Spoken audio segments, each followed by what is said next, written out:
இக்காணொளியில் நாம் அல்லாஹ் வெறுக்கக்கூடிய பண்புகளை பற்றி பார்க்கவிருக்கிறோம். அல்லாஹ்வின் அன்பை பெற்றவர்களும் அல்லாஹ்வின் வெறுப்பை பெற்றவர்களும் சமமாக மாட்டார்கள். இதையும் அல்லாஹ் குர்ஆனில் கூறியுள்ளான். அல்லாஹ்வின் திருப்தியை பெற்றவன் அல்லாஹ்வின் கோபத்திற்கு ஆளாகி நரகத்தை அடைந்தவனைப் போன்றவனா? அது சென்றடையும் இடங்களில் மிகவும் கெட்டது.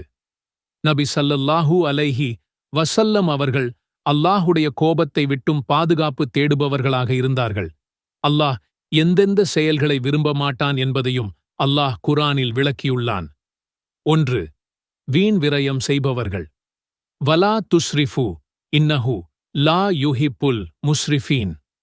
வீண் விரயம் செய்யாதீர்கள், நிச்சயமாக அல்லாஹ் வீண் விரயம் செய்பவர்களை நேசிப்பதில்லை. செல்வத்தை வீணாக செலவு செய்பவர்களை ஷைத்தானின் சகோதரர்கள் என்று குர்ஆன் முத்திரை குத்திவிட்டது. நியாயத்தீர்ப்பு நாளில் கேட்கப்படும் கேள்விகளில் செலவினங்கள் பற்றிய கேள்வி மிகவும் முக்கியமானது என்பது உங்களுக்கு தெரியுமா?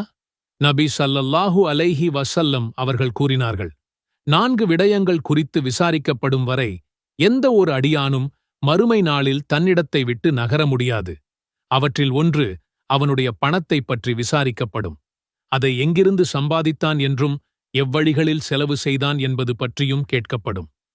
பொருளாதாரத்தில் வீண் விரயம் செய்வதை மட்டும்தான் இஸ்லாம் கண்டிக்கிறது என்று நாம் புரிந்து கொள்ளக்கூடாது.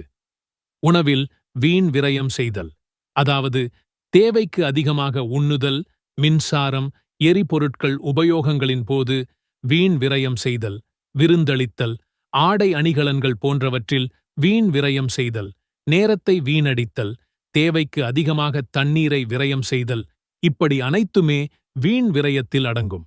எந்த அளவுக்கு இஸ்லாத்தில் வீண் விரயம் செய்தல் தடுக்கப்பட்டுள்ளது என்றால், நபி அவர்கள் கூறினார்கள், நீங்கள் ஓடும் ஆற்றின் அருகில் இருந்தாலும் தண்ணீரை வீணாக்காதீர்கள் என்று கூறியுள்ளார்கள். அதே நேரம் அல்லாஹ் தேவைக்கும் செலவு செய்யாமல் கஞ்சமாக இருப்பவர்களையும் அல்லாஹ் விரும்ப மாட்டான்.